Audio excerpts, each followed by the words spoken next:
నమస్తే very good evening welcome to cube TV network నేను మీ Shravani journalist 2023 assembly ఎన్నికలకి సంబంధించి ఉత్కంఠకి తెరపడిపోయింది. ఎవరు ముఖ్యమంత్రి, ఏ పార్టీ గెలవబోతోంది, కాంగ్రెస్ వస్తుందా, బీఆర్ఎస్ తిరిగి అధికారంలో మూడోసారి వచ్చే అవకాశం ఉందా, లేక హంగికి ఆస్కారం ఉందా? వీటన్నిటి నేపథ్యంలో ఒక క్లియర్ కట్ క్రిస్టల్ క్లియర్ మార్జిన్ని తెలంగాణ ప్రజలు కాంగ్రెస్ పార్టీకి ఇచ్చారు. ఆ మార్జిన్ ఏంటో తెలుసు కదా, 64. బీఆర్ఎస్ పార్టీ సిపిఐతో కలిపి 65. సో రేవంత్ రెడ్డి ముఖ్యమంత్రిగా ప్రమాణ స్వీకారం చేయడానికి ముహూర్తం కూడా ఖరారైపోయింది. ఈ నేపథ్యంలో ఆ 64 మార్క్ ఖచ్చితంగా కాంగ్రెస్కి వస్తుంది, తగ్గే అవకాశమే లేదు, పెరిగితే ఖచ్చితంగా సంతోషకరమే అని చెప్పిన సెన్సేషనల్ ఆస్ట్రాలజర్ వేణుస్వామి గారితో ప్రస్తుతం నేనున్నాను. గతంలో ఎన్నో హిస్టారికల్ మూమెంట్స్కి సంబంధించి ఆయన ఇచ్చిన ప్రిడిక్షన్స్, ఆయన చెప్పిన ఆస్ట్రాలజీ తూచా తప్పకుండా జరిగిన వాస్తవాన్ని మనం గుర్తించాలి. సో మరొకసారి మీ అందరికీ ఆఫ్టర్ లాంగ్ టైం వేణుస్వామి గారిని పరిచయం చేస్తున్నాను నా ప్లాట్ఫామ్స్లో. గురుజీ నమస్తే. ఓం నమో వెంకటేశాయ. Thank you so much for your valuable time. నిజంగా ఆఫ్టర్ 1.5 year అనుకుంటా, 2022 సెప్టెంబర్, ఐ థింక్ సెప్టెంబర్లో టీవీ9 ఎగ్జిట్ అయిన తర్వాత మీతో నేను మా క్యూబ్ నెట్వర్క్లో చేసిన మొదటి ఇంటర్వ్యూ మీదే. ప్లస్ నేను కూడా దాని తర్వాత ఇంటర్వ్యూలు ఇవ్వలేదు. దాని తర్వాత మళ్ళీ ఇదే ఇంటర్వ్యూ ఎలక్షన్ బిఫోర్ ఇవ్వలేదు. ఆ రోజు మనం మాట్లాడుకున్న ఇన్ఫర్మేషన్ తప్పితే మధ్యలో నేను ఇప్పుడు లాస్ట్ 1 year నేను ఇన్ఫర్మేషన్ అసలు ఎవరికి ఇంటర్వ్యూ ఇవ్వలేదు. యాక్చువల్గా ఆంధ్ర ఎలక్షన్లు మళ్ళీ జగన్ గెలిచిన తర్వాతే మాట్లాడదాం అనుకున్నా కానీ సో నీ బలవంతం మీద మళ్ళీ ఖచ్చితంగా చేయాల్సి వస్తుంది. సో ఇప్పుడు మీరు లైవ్లో చెప్పాలి, నేను వింటాను. అంటే మీరు ఇచ్చే ప్రిడిక్షన్ రేవంత్ రెడ్డి గారికి సంబంధించి మీరు చాలా విషయాలు చెప్పారు. బట్ ఇప్పుడు అఫీషియల్గా మీకు టైము తెలిసింది, డేటు తెలిసింది, రోజు తెలిసింది. అవి ఏంటి, వాటి ప్రాశస్త్యం ఏంటి? రేపు సప్తమి మఖా నక్షత్రము, రేవంత్ రెడ్డి గారిది చిత్తా నక్షత్రము. సో రేవంత్ రెడ్డి గారి జాతక రీత్యా సాధన తార అయ్యింది. సాధన తార అంటే మంచి ముహూర్తము రేపు. సో ముహూర్తం కూడా నాకు తెలిసి మకర లగ్నంలో ఏర్పడినటువంటి ముహూర్తము. సో రేపు ప్రమాణ స్వీకారం కనిపిస్తుంది. మకర లగ్నము లేదా కర్కాటక లగ్నంలో ముహూర్తం ఉంటుంది. ఉదయం అయితే మకర లగ్నము, సాయంత్రం అయితే కర్కాటక లగ్నము. సో ముహూర్తంలో రేవంత్ రెడ్డి గారు ప్రమాణ స్వీకారం చేయబోతూ ఉన్నారు. కానీ నేను మాట్లాడింది జాతకం గురించి మాట్లాడుతున్నా. వ్యక్తిగతమైన జాతకంలో ఉన్నటువంటి దోషాల కారణం చేత ఆయన తన పదవిని కాపాడుకోవాల్సిన పరిస్థితి గోచరిస్తుంది. ఖచ్చితంగా జాగ్రత్తగా ఉండాల్సింది. సో ఆయనకు మరి ఎవరెవరి వల్ల నష్టం ఏర్పడుతుంది అంటే, ఆయనది చిత్తా నక్షత్రం కాబట్టి చిత్తా, మృగశిర, ధనిష్ట అనే నక్షత్రాలు, అలాగే మీనరాశి మరియు వృషభరాశి జాతకుల వల్ల ఆయనకు నష్టం ఏర్పడే అవకాశం ఉంది, పదవీ నష్టం ఏర్పడే అవకాశం ఉంది. కాబట్టి వాళ్ళ విషయంలో ఆయన జాగ్రత్తలు తీసుకోవాలి. కొద్దిగా శత్రువుల మీద కన్నేసి పెడితే ఆయనకు మంచిది. చెప్పనివి చెప్పినట్లుగా వాయిస్ ఓవర్తో చెప్పే వీడియోస్ కొన్ని వైరల్ అవుతూ ఉన్నాయి. కొన్ని ఫుటేజెస్ బయట పెట్టి అది మీరే అన్నట్లుగా పెట్టట్లేదు. ఫుటేజెస్ పెడితే ఇప్పుడు నా వీడియో ఒరిజినల్ వీడియో పెడితే నేను సంతోషపడతా.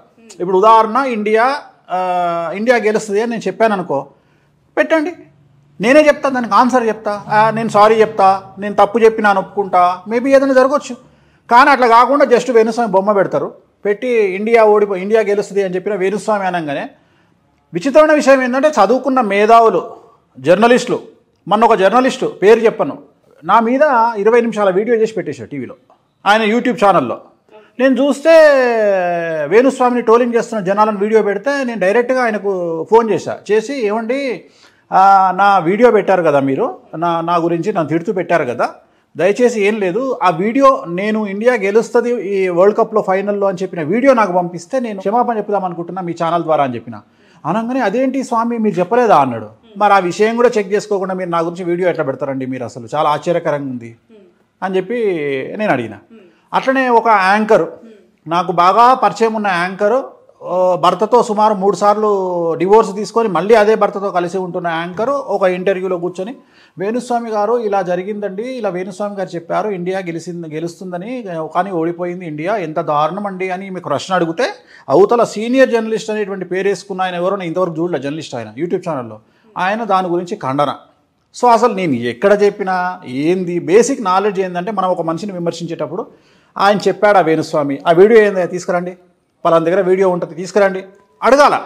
సో ఏమైపోయింది, ఎవరి ఇష్టం వచ్చినటువంటి విధంగా వాళ్ళు, ఏమైపోయిందంటే మనం జనాల్ని కమాండ్ చేసే స్టేజ్లో ఉన్నాం భగవంతుని దయ వల్ల. అంటే ఉదాహరణ, నేను ఇవాళ నా ఇంటర్వ్యూలో ఒక పార్టీ గెలుస్తుంది అని చెబితే ఆ పార్టీకి అట్లీస్ట్ 1 to 3% ఓటు బ్యాంక్ అనేది కన్వర్ట్ అయ్యే పరిస్థితులలో ఉంది. సో నేను కూడా మూర్ఖంగా బిహేవ్ చేస్తూ ఈసీ జల్లెల్లో నేను చిక్కాలని నేను అనుకోవట్లేదు.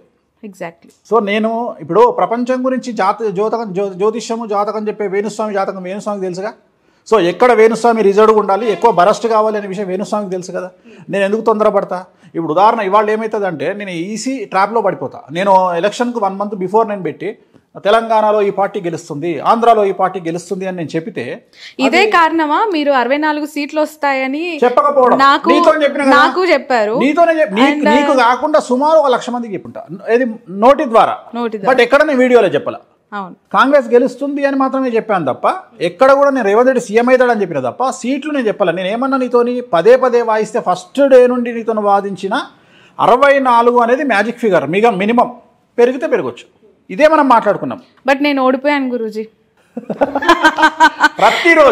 ప్రతిరోజు ప్రతి సందర్భంలో కేసీఆర్ గారు 3వ ముఖ్యమంత్రి అవుతారని, కేటీఆర్ గారు మేబీ సీఎం అయ్యే అవకాశం ఉందేమో రాబోయే రోజుల్లో అని చెప్పి చాలా స్ట్రాంగ్గా మీతో వాదించిన వ్యక్తుల్లో అతి కొద్ది మందిలో, అంటే ఎందుకంటే మీతో వాదించేంత ఇంటిమసీ నాకు ఉంది కాబట్టి ప్రతి సందర్భంలో నేను వాదించాను. ఈ రోజు అది జరగలేదు. 64 అనే ఫిగర్ని ఎలా మీరు? నేను 2 months నుండి అదే స్టాండ్లో ఉన్నా. నువ్వు మాట్లాడిన ప్రతిసారి, నువ్వు ఈవెన్ వేరే వాళ్ళతో మాట్లాడించిన ప్రతిసారి నా ఫిగర్ నేను 64 నా బేసిక్ పాయింట్. మినిమం 64 పెరిగితే పెరగచ్చు, మినిమం 64 పెరిగితే పెరగచ్చు. రెండోది వేవ్ లేకపోతే 64, వేవ్ ఉంటే 90. నేను అది కూడా చెప్తూ వస్తున్నా. సో ఇక్కడ అదే చెప్తున్నట్టు, ఇక్కడ ఒక్క ఓటుతో గెలిచినట్టే. సో ఇక్కడ మనం ఏదో గెలుపోవటంలో అనేది అదే అండి ద బ్యూటీ ఆఫ్ డెమోక్రసీ. మనకు ఎంత అందంగా ఉంటుంది అంటే ఈవెన్ ఎగ్జిట్ పోల్స్ సర్వేలు కూడా చెప్పడానికి భయపడ్డాయి. అంటే తెలంగాణలో ఒక విషయాన్ని మనం కేసీఆర్ గారిని ఒక విషయంలో పొగడాల్సింది ఏంటంటే గీత గీస్తే మీడియా గీత దాటలేదు 10 సంవత్సరాలు. సో ఆయనకు ఎంత అప్రిషియేషన్ ఇచ్చిన గ్రేట్. ఎందుకంటే అంత భయపడ్డారు జనాలు. ఈవెన్ ఇవాళ మనకు ఆల్రెడీ ఇప్పుడు మనం సాయంత్రము 3వ తారీఖు మనం 7 గంటలకు ఇంటర్వ్యూ చేస్తున్నాము. ఈ క్షణం వరకు కాంగ్రెస్ పార్టీ గెలిచింది అని చెప్పే వరకు కూడా జనాలు ఈవెన్ ఎగ్జిట్ పోల్స్ వాళ్ళు కూడా పరిపూర్ణంగా ఎగ్జిట్ పోల్స్ ఇవ్వడానికి కూడా భయపడ్డారు. ఎందుకు బయట మాట్లాడడానికి భయపడ్డారు. సో నేను భయపడ్డది మాత్రం ఓన్లీ ఈసీ కోసం భయపడ్డా. అంటే నేను చెప్పాలంటే పెద్ద విషయం కాదు. నేను 2 రకాల ఆప్షన్స్. ఒకటి, ఈసీలో మనం రాజ్యాంగాన్ని ధిక్కరించిన వాళ్ళం అవుతాము. రెండవది, నేను కాంగ్రెస్ పార్టీ గెలుస్తుంది అని మళ్ళీ ఇంటర్వ్యూ పెట్టి చెప్పడం వల్ల మళ్ళీ ఈ బెట్టింగ్ రాయిళ్ళు అందరూ డబ్బులు ఖర్చు పెట్టుకొని, అంటే నా భయం అంటే ఏంటి అంటే నేనేం దేవుడిని కాదు, నాది ఒక ప్రిడిక్షన్. సో నేను చెప్పే సక్సెస్ రేటు 98%. ఇన్ కేస్ ఒకవేళ నేను చెప్పేది ఒక్కటి తప్పైనా దాని మీద కొన్ని 100 కోట్ల బెట్టింగ్ జరిగినప్పుడు వాళ్ళ కుటుంబాలు నష్టపోతాయి. సో నేను అందుకనే నేను ఇవాళ నీతోని ఇది బేసిక్. ఇది నేను చెప్పదలుచుకుంది ఏంటంటే ఇక మీదట ఎక్సెప్ట్ ఆంధ్ర ఎలక్షన్స్, రాబోయే ఆంధ్ర ఎలక్షన్స్ పోల్స్ రిజల్ట్కి తప్ప, అది కూడా ఈరోజే చెప్తున్నా, ఇక ఫర్దర్గా చెప్పను. అక్కడ జగన్మోహన్ రెడ్డి వస్తాడు, 10 మంది కలిసి వస్తారా, 20 మంది కలిసి వస్తారా, 30 మంది కలిసి వస్తారా నాకు అనవసరం. అక్కడ మళ్ళీ జగన్మోహన్ రెడ్డి వస్తాడు.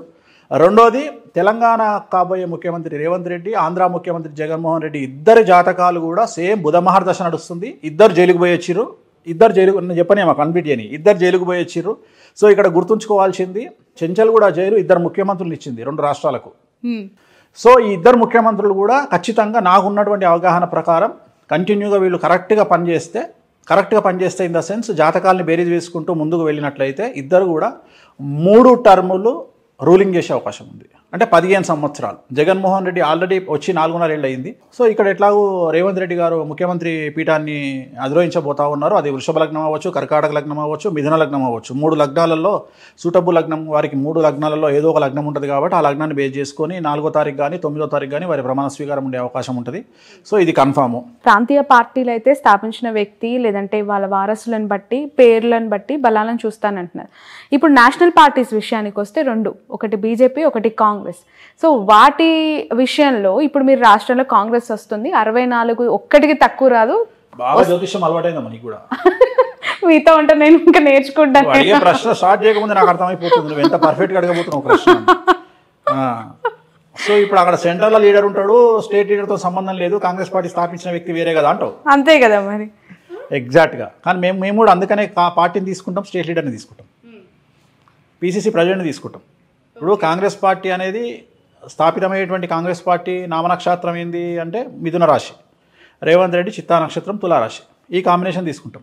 తీసుకొని ఈ కాంబినేషన్లో రేవంత్ రెడ్డి పరిస్థితి ఏముంది, విక్రమార్క పరిస్థితి ఏముంది, ఉత్తమ్ కుమార్ రెడ్డి పరిస్థితి ఏముంది, అట్లా అంచనా వేస్తాం. వేసి ఎవరికి యోగం ఉంది, ఈ పార్టీకి ఈయన పగ్గాలు పట్టుకుంటే పార్టీ రూలింగ్లోకి వస్తుందా రాదా, సో కాంగ్రెస్ పార్టీకి రేవంత్ రెడ్డి ఫెచ్చింగా కాదా? 2019లో తెలుగుదేశంలో ఉన్న రేవంత్ రెడ్డిని కాంగ్రెస్ పార్టీలోకి వెళ్తే నువ్వు ముఖ్యమంత్రి అవుతావని చెప్పిన వీడియో నీకు చూపించిన. సో 2019లోనే చెప్పిన నేను, రేవంత్ రెడ్డి గారు మీరు కాంగ్రెస్ పార్టీలోకి వెళ్ళండి అని. అంటే ఎంత దూరదృష్టి అయి ఉంటుంది నాది. అంటే ఆ నక్షత్రానికి ఈ నక్షత్రం కలిసి వస్తుంది కాబట్టి నువ్వు దాంట్లోకి వెళ్తే నీకు సీఎం అయ్యే అర్హత ఉంటుంది, యోగం ఉంటుంది అని చెప్పిన. సో ఆ కాంబినేషన్ నేను చెప్పేది. సో అప్పుడు ఏం చేస్తాము, కేంద్ర రాజకీయాలకు కేంద్ర పార్టీని తీసుకున్నప్పుడు, నేషనల్ పార్టీని తీసుకున్నప్పుడు ఆ పార్టీ పేరు తీసుకుంటాం, ప్లస్ లోకల్ పార్టీ లీడర్ని తీసుకుంటాం. లోకల్ ఎవరైతే ఆ పార్టీ పీసీసీ ప్రెసిడెంట్ ఉన్నాడో రేవంత్ రెడ్డి గారు, ఆయన పేరు తీసుకుంటాం. రేవంత్ రెడ్డిని కొట్టేటోడు లేడు, జగన్మోహన్ రెడ్డిని ఎదుర్కొనేటోడు లేడు అని చెప్పి మీరు చెప్పారు. నేను చాలా ఆశ్చర్యంగా చూసా వీళ్ళిద్దరికి ఎలా సింక్ అవుతుంది. మోర్ ఓవర్ ఇక్కడ నేను అంటే జర్నలిస్టిక్ యాంగిల్లో ఆలోచిస్తే జైలుకి వెళ్ళొచ్చారు ఇద్దరు, చాలా స్ట్రాంగ్ అయ్యారు. నిజం చెప్పాలంటే రేవంత్ రెడ్డి గారికి ఉన్న ఏకైక కుమార్తె ఆయన పెళ్లి సమయంలో లేకపోవటం, జైలుకు సంబంధించి డైరెక్ట్ వచ్చారు, అసలు చూసుకోలేదు. కన్న కూతురు పెళ్లికి సంబంధించిన ఆనందం ఆయన జీవితంలో లేదు. ఈరోజు ఆయన జైలుకి వెళ్ళొచ్చిన తర్వాత ఇంకా చాలా బలంగా మారారు. పీసీసీ అయిన తర్వాత కాంగ్రెస్ పార్టీ యొక్క రైజ్ ఎట్లా ఉందనేది చూసాం. సో జగన్మోహన్ రెడ్డి గారి విషయంలో పాదయాత్ర తర్వాత ఆయన అధికారం ఎలా చేజెక్కించుకున్నారు అనేది కూడా చూసాం. వీళ్ళిద్దరి సిమిలారిటీస్ ఏంటి? సిమిలారిటీస్ అంటే నాకు వ్యక్తిగతమైనటువంటి సామాజికమైనటువంటి అంశాలు లేదా సామాజిక వర్గం కూడా ఇద్దరిది సేమ్. అదే అంటున్నారు, అది నాకు అనవసరం. నాకు సంబంధించినంత వరకు జగన్మోహన్ రెడ్డి గారిది ఆరుద్ర నక్షత్రం, రేవంత్ రెడ్డి గారిది చిత్తా నక్షత్రం, జగన్మోహన్ రెడ్డి గారిది మిథున రాశి, రేవంత్ రెడ్డి గారిది తులారాశి. విచిత్రమైన విషయం ఏంటంటే జగన్మోహన్ రెడ్డి గారి జాతకంలో 2018 డిసెంబర్ నుండి బుధ మహర్దశ ప్రారంభమైంది. 17 సంవత్సరాలు ఉంటుంది బుధ మహర్దశ. అంటే ఆయన రాజకీయంగా ముఖ్యమంత్రి అవ్వడానికి 5 నెలల ముందు ఆయనకు బుధ మహర్దశ స్టార్ట్ అయింది. విచిత్రమైన విషయం ఏంటంటే రేవంత్ రెడ్డి గారికి 2024 ఏప్రిల్ నుండి బుధ మహర్దశ ప్రారంభమవుతుంది. Simple reverse. జగన్మోహన్ రెడ్డి కాకముందే బుధ మహర్దశ స్టార్ట్ అయింది. సీఎం కాకముందు 5 నెలల ముందు స్టార్ట్ అయింది. రేవంత్ రెడ్డి గారు సీఎం అయినాక 5 నెలల తర్వాత బుధ మహర్దశ స్టార్ట్ అవుతుంది. ఇద్దరి జాతకంలో బుధ మహర్దశ నడుస్తుంది. ఇద్దరి జాతకంలో బుధుడు ఉచ్చ. కాకపోతే ఒక చిన్న సమస్య ఉంది రేవంత్ రెడ్డి గారి జాతకంలో, అంటే శని దృష్టి బుధుడి మీద ఉంది. టంగు స్లిప్ అవ్వద్దు రేవంత్ రెడ్డి గారు ఇక మీదట. ఎందుకంటే ఇంతకు ముందు ఏం టంగు స్లిప్ అయినా నడిచింది, ఇక మీదట జాగ్రత్తగా ఉండాలి. రెండోది ఏంటి అంటే జగన్మోహన్ రెడ్డి గారి జాతకంలో రేవంత్ రెడ్డి గారి జాతకంలో ఉన్న చిన్న తేడా ఏంటి అంటే రేవంత్ రెడ్డి గారికి ముఖ్యమంత్రి పదవిలో గండాలు కనిపిస్తున్నాయి, కానీ జగన్మోహన్ రెడ్డి గారికి లేవు. రేవంత్ రెడ్డి గారు నమ్మక ద్రోహానికి గురయ్యే అవకాశం ఉంది ముఖ్యమంత్రి పీఠంలో ఉన్నప్పుడు, లేదా ఒక ప్రత్యేకించి మీడియా సంస్థ ఆయన మీద స్టింగ్ ఆపరేషన్ చేయడం వల్లనో, ఒక వ్యక్తి స్టింగ్ ఆపరేషన్ చేయడం వల్లనో ఆయన తన పదవిని కోల్పోయే అవకాశం ఉంది. అంటే పదవి గండం ఏర్పడే అవకాశం ఉంది రేవంత్ రెడ్డి గారికి. ఎందుకు అంటే రేవంత్ రెడ్డి గారి జాతకంలో శని దృష్టి 5 గ్రహాల మీద ఉంది. సో దాంట్లో ముఖ్యంగా శుక్రుడి మీద ఉంది. రెండోది రేవంత్ రెడ్డి గారి జాతకంలో గురువు 6వ స్థానంలో ఉన్నాడు. సో ఇవన్నిటిని తీసుకుంటే ఏంటి అంటే నమ్మక ద్రోహం ఏర్పడే అవకాశం ఉంటుంది, మధ్యలో పదవీచ్యుతుడయ్యే అవకాశం ఉంటుంది, పదవిని కోల్పోయే అవకాశం ఉంటుంది. ఎందువల్ల అంటే శత్రువుల యొక్క దాడి వల్ల. రేవంత్ రెడ్డి గారికి శత్రువులు ఎక్కువ. సో శత్రువుల మీద విజయాన్ని కనుక రేవంత్ రెడ్డి గారు పెట్టుకోకపోతే చాలా కష్టం. ఖచ్చితంగా శత్రువులను అదుపులో పెట్టుకోవాలి రేవంత్ రెడ్డి గారు. ఓకే, రేవంత్ రెడ్డి గారికి శత్రువుల దాడి ఉంటుందన్నారు, రాజకీయ గండం కూడా ఉంటుంది, పదవీ గండం. అంటే ఆయన ముఖ్యమంత్రి ఇంకా ఇప్పుడు ముఖ్యమంత్రి పదవిని స్వీకరించిన తర్వాత జాగ్రత్తగా ఉండాలి అని చెప్తున్నా. రేవంత్ రెడ్డి గారికి చెప్పేది ఏంటంటే జాగ్రత్తగా ఉండాలి, మీ మీద శత్రువుల బెడద ఎక్కువ ఉంది. సో ఖచ్చితంగా బగాలముకి సంబంధించినటువంటి రెమెడీస్ చేసుకోవడము, మీరు ఏదో ఆలోచించి మీకు సంబంధించినవి చేసుకోవడము ఖచ్చితంగా చేయాలి. ఆ నమ్మకం ఉండాలి. శత్రు బాధ నివారణం అంటారు బగాలముకి. సో అమ్మవారికి చేయించుకుంటే, అంటే దాంట్లో కూడా నేను రీజన్ కూడా చెప్తున్నా మీకు క్లియర్గా. శత్రువుల వల్ల పర్టికులర్గా పదవీ భంగము, మరియు నేను ఇంకోటి కూడా చెప్తున్నా, ఏదో ఒక సంచలనాత్మక, అంటే ఆయన టంగ్ స్లిప్ అవ్వడము, లేకపోతే మీడియా ముందు అనకూడని మాట అనడము, లేకపోతే ఎవరన్నా తన సన్నిహితుల వద్ద మీడియా వద్ద మాట్లాడడం, వాళ్ళు రికార్డ్ చేసి దాన్ని బయటికి తీసుకొచ్చి స్టింగ్ ఆపరేషన్ లాంటివి చేసి ఆయన పదవి నుండి దించేసే అవకాశం ఉంది అని చెప్తున్నా. ఓకే, అసలే సీఎం రేసుకు చాలామంది పోటీ పడుతూ ఉన్న వాళ్ళు ఉన్నారు, అందుకనే చెప్తున్నా. ఇక అవన్నీ నాకు అనవసరం, కానీ అందుకనే జాగ్రత్త చెప్తున్నా, జాగ్రత్తగా ఉండండి. Thank you so much Guruji. Thanks a lot me valuable టైంని మాకు ఇచ్చినందుకు, అనేక అంశాల మీద మీ అభిప్రాయం తెలియజేసినందుకు thanks a lot. Om Namo Venkatesaya. So ఇది వేణుస్వామి గారితో స్పెషల్ ఇంటర్వ్యూ. దాదాపు చాలా నెలల తర్వాత ఇచ్చిన ఇంటర్వ్యూ. 2 తెలుగు రాష్ట్రాలకి సంబంధించి రాజకీయాలపై, సినిమాపై, వ్యక్తిగతంగా ఎంతో మందికి సంబంధించిన మంచి చెడులు ప్రస్తావించి చేసిన ఇంటర్వ్యూ. దీన్ని ప్రత్యేకంగా టార్గెట్ చేయాల్సిన ఉద్దేశం కాదు, చేసే పర్సెప్షన్ కూడా కాదు. 2 తెలుగు రాష్ట్రాల్లో ఉన్న ప్రముఖులకి సంబంధించి ఎలాంటి అంశాలు రాబోయే రోజుల్లో ఉండబోతూ ఉన్నాయి, న్యూస్ మేకర్స్గా, న్యూస్ ఫిగర్స్గా, చరిష్మా ఉన్న లీడర్స్ ఎదుర్కోబోయే సంఘటనలు ఏంటి, ఆ సందర్భాలు ఏ విధంగా ఉండబోతున్నాయని చర్చించిన ఒక ఇంటర్వ్యూ మాత్రమే. ఎందుకు అంటే ఇక్కడ అధికారం మారింది. బీఆర్ఎస్ పార్టీ ప్రతిపక్షంలో కూర్చోబోతోంది, కాంగ్రెస్ పార్టీ అధికారంలోకి వచ్చింది. రాష్ట్రం ఖచ్చితంగా సుభిక్షంగా ఉండాలనుకుంటాం, ప్రతి లీడర్ రాష్ట్రానికి మంచి చేయాలి అనుకుంటారు. కానీ వాళ్ళ వల్ల జరిగే వాళ్ళకు వచ్చే ఇబ్బందులు ఏంటి, ఎలా ఉండబోతుంది అనేది తెలుసుకోవాలని ప్రతి ఒక్కరు కోరుకుంటారు. అది చెప్పే ఉద్దేశం తప్ప మరొకటి లేదు. That's all for now. ఈ ఇంటర్వ్యూ క్యూబ్ టీవీ నెట్వర్క్లో ఉన్న అన్ని ఛానల్స్లో కూడా చూడొచ్చు. And fake thumbnails, fake photos or fake వీడియోస్తో చాలా ట్రోల్స్, మీమ్స్ జరుగుతూ ఉన్నాయి. ఎక్కడ ఏం చెప్పినా వేణుస్వామికి సంబంధించి ఫుల్ ఇంటర్వ్యూ చూడాలి అంటే మాత్రం క్యూబ్ టీవీ నెట్వర్క్లో మీరు చూడొచ్చు. Cube TV news, cube TV, news cube channel, daily culture, news buzz, Telugu వార్తలు, DC, ఇలా అనేక ఉన్నాయి మా నెట్వర్క్లో. వీటన్నిట్లలో కూడా సెన్సేషనల్ ఆస్ట్రాలజర్ వేణుస్వామి గారి ఇంటర్వ్యూ ఫాలో అవ్వచ్చు.